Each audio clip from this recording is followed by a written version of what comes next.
अध्यात्म विज्ञान कोई धर्म या संप्रदाय नहीं है, ये स्पिरिचुअल साइंस है जो कुदरत के कानून पर आधारित है। ये विज्ञान पूरे ब्रह्मांड के सभी रहस्यों को उजागर करता है और जीवन के सभी पहलुओं को समझने के लिए एक नई दृष्टि देता है। इसी को आर्ट ऑफ विजन कहते हैं, दुनिया को देखने की एक नई दृष्टि, जो अध्यात्म विज्ञानी परम पूज्य स्वामी श्री कमलेशानंद जी के निर्देशन में सनातन सत्य का अनुसंधान कर हमारे जीवन को प्रकाशित करे। जय सच्चिदानंद। सभी जड़ तत्व जो है, तो उसमें आंख नाक कान से जो आप बताया सब पूरी बॉडी जड़ है, पूरी बॉडी जड़ है, जो भी मतलब दिखता भी है ब्रह्मांड में, सब दिखता है, ऑपरेशन होता है, ये सिस्टम चलती है, सब जड़ ही है, सब जड़ है ये ना। तो इसमें मतलब इसमें कौन सी, अगर हम जागृत रहना चाहे, अलर्ट होना चाहे, तो किस इंद्रिय से ज्यादा, मतलब रूप रस गंध ये सब है ना इसके जो है कनेक्टेड, मतलब किस इंद्रिय से हमें ज्यादा जागृत रहने की जरूरत है कि उसको फंसने के जिसमें चांसेस है? इंद्रिय से जागृत होने की जरूरत नहीं है, ज्ञान दर्शन परफेक्ट बनाने की जरूरत है। इंद्रिय कोई भी क्यों ना है, क्योंकि आंखों की छूट जाता है जैसे ना, ऐसा किसने कहा आंखें छू जाता है? क्योंकि उसको देखने के लिए हमारे पास विजन क्या है अंदर में, ज्ञान दर्शन। देखो, आंख देखता है वो अलग बात है। हाँ। हम यहाँ बैठे हैं और घर में चोरी हो गया तो हमने देखा नहीं, फिर भी असर तो होगी। हाँ। बोलते नहीं है। हाँ, हम यहाँ बैठे, परिवार के कोई लोगों का एक्सीडेंट हो गया, फोन आया तो हमको तो असर होगी, हमने देखा नहीं है, फिर सुना है, तो फिर कान आ गया। बोलते नहीं है। और कभी गुस्सा कर दिया तो जबान आ गई। तो एक को कैसे पकड़ेंगे? ये सभी करते, पांचों इंद्रिय का काम यही है। तो पांचों इंद्रियों को समझो कि ये प्ले कर रही है, अपनी मर्जी से नहीं, ये प्रोग्राम है। और पांचों इंद्रिय के प्रोग्राम जो प्ले हो रहा है उसको कुदरती रचना देखना, ये हमारा पुरुषार्थ है। और सामने वाला व्यक्ति जो कुछ करता है उसको कुदरती रचना देखना, ये हमारी दृष्टि होनी चाहिए। तो ज्ञान दर्शन में पुरुषार्थ है, मन वचन काया या इंद्रियों में पुरुषार्थ नहीं है, वो कर्मों के भुगतान के लिए है। समझ में आया?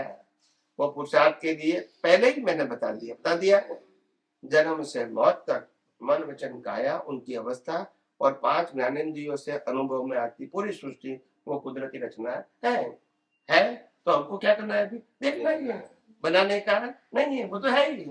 हम नहीं देखते, वो अज्ञानता है। इसमें कुदरती रचना है कि नहीं, मूड आउट करने की जरूरत नहीं है, क्योंकि हमारी है ही नहीं। तो फिर समझ में आया? ये सारा रिसाइकिल हो रहा है ना, ये सारा जड़ जो है जड़ तो recycle, okay, as a matter permanent है, एज अ अवस्था टेम्पररी है। तो परमानेंट का नाश नहीं होगा और टेम्पररी टिकेगी नहीं, तो ये साइकिल चलती रहेगी।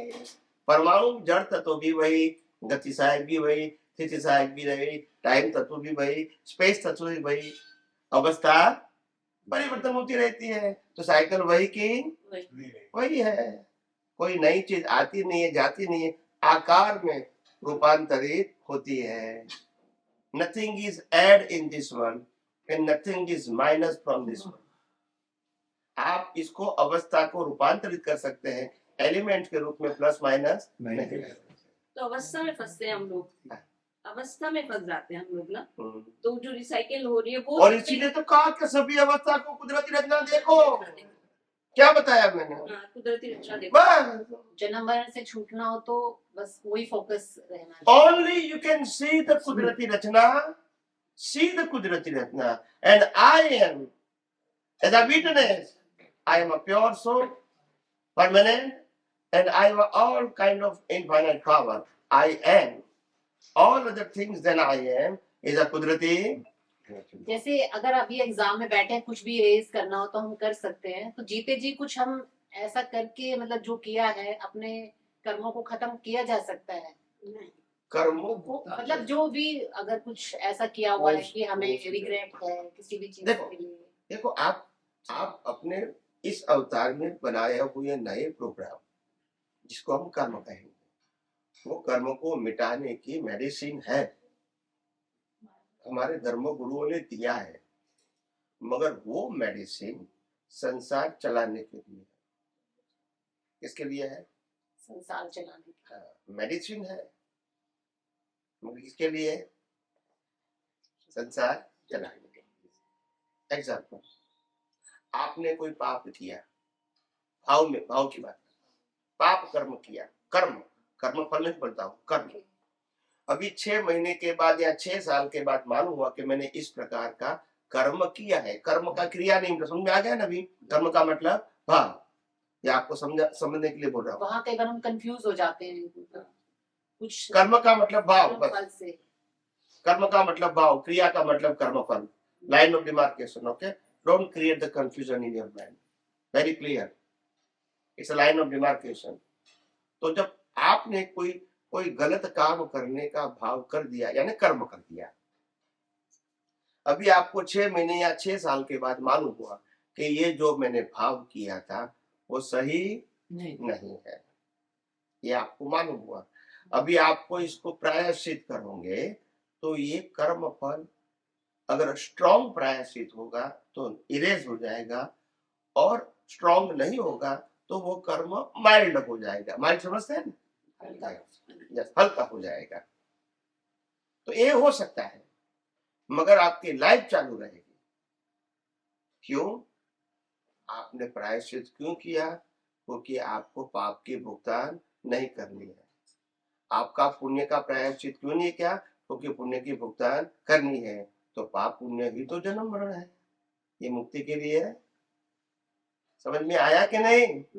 जहां तक पाप पुण्य की वैल्यू है, प्रायश्चित की वैल्यू है, वहां तक जन्म मरण है।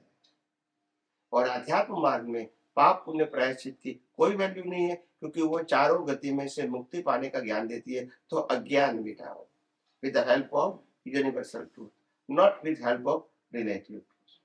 अगर आप कहोगे गलती मैंने किया है, वो ही अज्ञान है, माफी मैं मांगूंगा, वो भी अज्ञान है। तो अज्ञान से दुनिया चलती रहेगी, पाप पुण्य और प्रायश्चित से, मगर मुक्ति में देने के लिए अज्ञान को निकालो। कौन सा अज्ञान? जो कुदरत का था, कुदरत का है, कुदरत के पास रहेगा, उसको कुदरती रचना मानो, देखो, अनुभव करो, और आप आपके शुद्धात्मा के पद में रहो। खत्म हो गई बात। फिर कर्म कैसे बनेगा बताइए? बस यस और नो। इसमें कोई व्यक्ति को मानने की, कोई क्रियाकांड करने की, कोई माला जपने की या नहीं जपने का सब्जेक्ट है। जो प्रकृति करती है करने दो, मगर कुदरती रचना देखो। अच्छा करती है वो भी कुदरती रचना, बुरा करती है वो भी, तो फिर तुमको तकलीफ है ही नहीं। मगर अच्छा मैंने किया और बुरा उन्होंने किया, क्या किया? तो फिर तकलीफ हो जाएगी। यस जी, मैं ये सोच रहा हूँ कि कोई बात सोच करके, और जैन साहब को पता चल रहा है, घर बैठे वो वहाँ घर बैठे हुए हैं, और वो कह रहे हैं गुप्ता जी कुछ कह रहे हैं, समझे? ये कौन सा साइंस है? टेलीपैथी, नहीं, ऐसा होता है टेलीपैथी। अच्छा, उनको पता चल जाता है, या ये कुछ सोच रहे हैं मेरे को पता चल जाता है? चल जाता तो है। ये क्या कौन सा वो है ये? ज्यादातर घरों में हस्बैंड वाइफ को एक दूसरे को पता चल जाता हाँ जी, है हाँ जी। वो क्या करेगा। हाँ जी। देखो सब हंसते हैं, वो जानते हैं ना। ये कुछ साइंस है? साइंस 2 प्रकार का है, एक तो ऑब्जर्वेशन भी होता है और इंट्यूशन भी होता है। Observation and intuition. ऑब्जर्वेशन से भी मालूम होता है कि ऐसा हुआ तो ऐसा करेंगे, वो ऑब्जर्वेशन है। और दूसरा है इंट्यूशन, जो अपने आप होता है।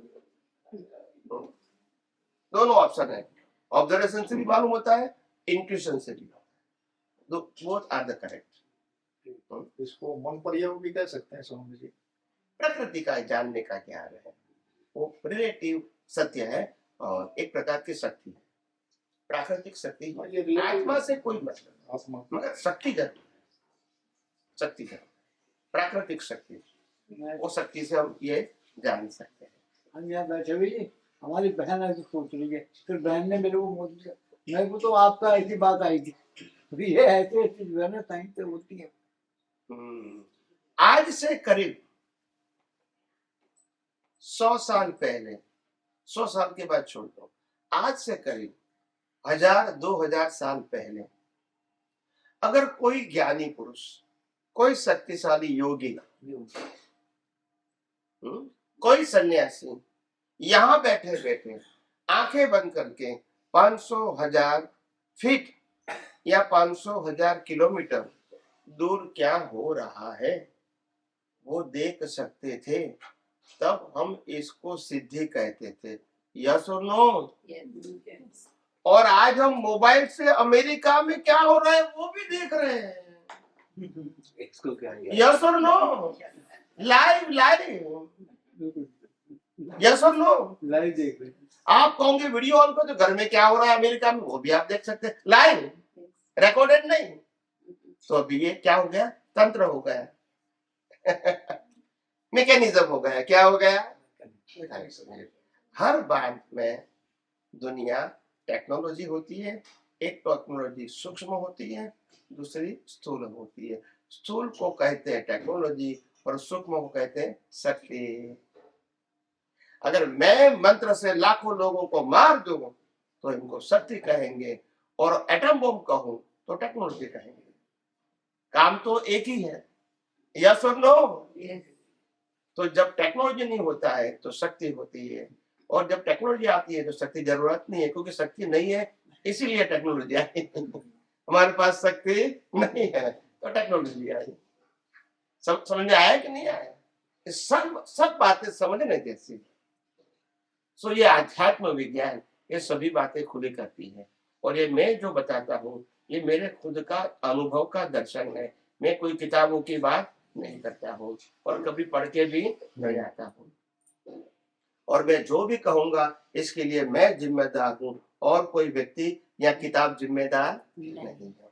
अनुभवी व्यक्ति खुद जिम्मेदार होते हैं, और बिन अनुभवी क्या कहेंगे? हमारे गुरु ने कहा है, हमारे किताबों में लिखा है, और आगे हम क्या कह सकते हैं? आप समझे ना? हम किताबों से आगे तो नहीं जा सकते हैं, हम गुरु से आगे नहीं जा सकते, क्योंकि खुद को अनुभव नहीं है। तो वो क्या करेगा? हैंड ओवर कर देगा जिम्मेदारी। कहेगा कि नहीं? तुम कहेगा ऐसा कैसे होता है? अरे तुम हमारे शास्त्रों के ऊपर शंका करते हो, हमारे गुरु के ऊपर करते हो। कहेगा कि नहीं कहेगा? वो ऐसा नहीं कहेगा कि मेरा अनुभव है।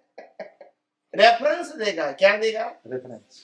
खुद को अनुभव। मैंने कोई भी बात में रेफरेंस दिया, पूरा विज्ञान समझाया कि नहीं समझाया?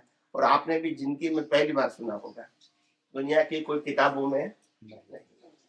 और अभी जब बोलता हूँ और वीडियो आता है यूट्यूब में, टीवी में, तो उनसे लोग भविष्य में कहते रहेंगे, वो अलग बात है। सुनने के बाद कोई भी बोल सकता है, और मैं तो कहता हूँ बोले दुनिया। क्या बताऊं? बोले, ताकि दुनिया में विज्ञान का प्रचार प्रसार हो। यही सनातन सत्य है, और हमारी हिंदुस्तान का सबसे बड़ा आध्यात्मिक डेवलपमेंट भी इसी से ही होगा। यस और नो? और कोई रास्ता नहीं। धर्म के बीच झगड़ने से कोई प्रगति नहीं। सनातन सत्य को समझोगे तो सभी प्रकार का सॉल्यूशन मिलेगा बस, और नहीं समझोगे तो राग द्वेष अज्ञान होता ही, और कर्म बनता रहेगा, और जन्म मरण भी होता रहेगा। अभी किसी को प्रश्न है? एक महात्मा मिले तो उसने कहा, उसने उसको एक वीडियो भेजी थी, तो उसने कहा कि ये तो उन्होंने साइकोलॉजी में एमए किया हुआ है, साइकोलॉजी में। उसने कहा कि उसको वीडियो भेजी, उसने सुनी, तो कहती है तो साइकोलॉजी चेंज कर रहे हैं। तो उन्होंने मेरे को बोला, मैंने कहा अगर आपको ऐसा लगता है तो आप मेरी साइकोलॉजी चेंज करके दिखाओ। उसको बोला मैंने कहा बताओ परिणाम पुरुष आत्मा के अंतर इसमें मेरे को बताओ। नहीं बता पाई, वो अपने तरीके से जवाब देती थी। मैंने कहा नहीं साइकोलॉजी चेंज। देखो कई सारे लोग ऐसा होता है जो नहीं पा सकता है, तो वो कहते हैं द्राक्ष खट्टी है, नहीं समझ में आया। अगर द्राक्ष तो है, दिखती भी है और खानी भी है, जंप भी लगाया, फिर भी मिलती, फिर मैं कहा कुछ द्राक्ष खट्टी है। क्या करूंगा? क्योंकि पा तो सकता नहीं हूँ। पाऊंगा तो प्रशंसा करूंगा कि मीठी है, मगर नहीं पाया तो क्या कहूंगा? ऐसे जो लोगों के पास और कोई आंसर देने का ऑप्शन नहीं है, तो वो कहेगा साइकोलॉजी है, हाँ क्योंकि आंसर नहीं तो वो क्या करेगा। कुछ तो अगर मेरे को आपकी बात को कई जगह गलत कहना है तो कुछ तो बोलना पड़ेगा ना। देखो सिंपल बात, हम जो दुनिया अनुभव कर रहे हैं और संसार के रिलेशन अनुभव कर रहे हैं और सुख दुख अनुभव कर रहे हैं, ये 5 इंद्रियों से अनुभव में आती पूरी सृष्टि साइकोलॉजी क्या है, साइकोलॉजी मान्यता क्या है, मान्यता फैक्ट। नहीं है। आप मानो तो है, नहीं मानो तो नहीं। समझ में आया? क्योंकि साइकोलॉजी इसीलिए है क्योंकि आप बिलीफ लेकर आए हैं तो मानते हैं, वो नहीं लाए तो वो नहीं मानेंगे। हाँ, यस और नो। आप कहेंगे मेरे को ये मोबाइल पसंद है, दूसरा कहेगा मेरे को देखना भी पसंद नहीं है, तो ये क्या है, अपनी अपनी साइकोलॉजी है। इसमें सनातन सत्य क्या है, तो मैं कहता हूँ मेरे फादर है, मेरे मदर है, ये भी साइकोलॉजी है ना, क्योंकि उन्होंने जन्म दिया है, तो मेरे पास चॉइस भी है और मेरा व्यवहार है। क्या है, मैं भाई के साथ, बहन के साथ, पति के साथ, पत्नी के साथ, बच्चों के साथ, माँ बाप के साथ व्यवहार करता हूँ, वो क्या है, साइकोलॉजी। क्योंकि मैं मानता हूँ, अगर नहीं माने तो बोलते नहीं है तो कुछ नहीं है। कल एक सर्टिफिकेट बता दिया कि डिवोर्स, तो मेरा तेरा लेना देना बोलते नहीं है, मानना ही तो है ना। यस और नो। Yes. इसीलिए मैंने कहा कि जीवन के अंदर सबसे बड़ी साइकोलॉजी क्या है और सबसे बड़ी रॉन्ग बिलीफ क्या है, सबसे बड़ी इन कॉमन पीपल लाइफ के 7 फेरा फरो और 70 साल की जिम्मेदारी लो, इससे बड़ी रॉन्ग बिलीफ नहीं हो सकती। बोलते नहीं है। एक भाई ने कहा मैंने तो गलती कर दिया, उल्टा फोड़ दूं, मैंने बोला अभी नहीं चलेगा। बोलते नहीं है। नियम ऐसा ही है, उल्टा नहीं होता। 7 फेरा भरा, बस बुक हो गया, हस्बैंड एंड वाइफ कंफर्म। अभी आप बिलीव नहीं, चेंज जीना ही पड़ेगा। यस और नो। Yes. ये क्या है, इट्स साइकोलॉजी। यस और नो, कोई ठोस बात थोड़ी है, मगर साइकोलॉजी के पीछे आपके कर्मों का हिसाब है। साइकोलॉजी ऐसे नहीं आती, बिना हिसाब संजो नहीं बनता है। मगर आज जो मानते हैं वो साइकोलॉजी है।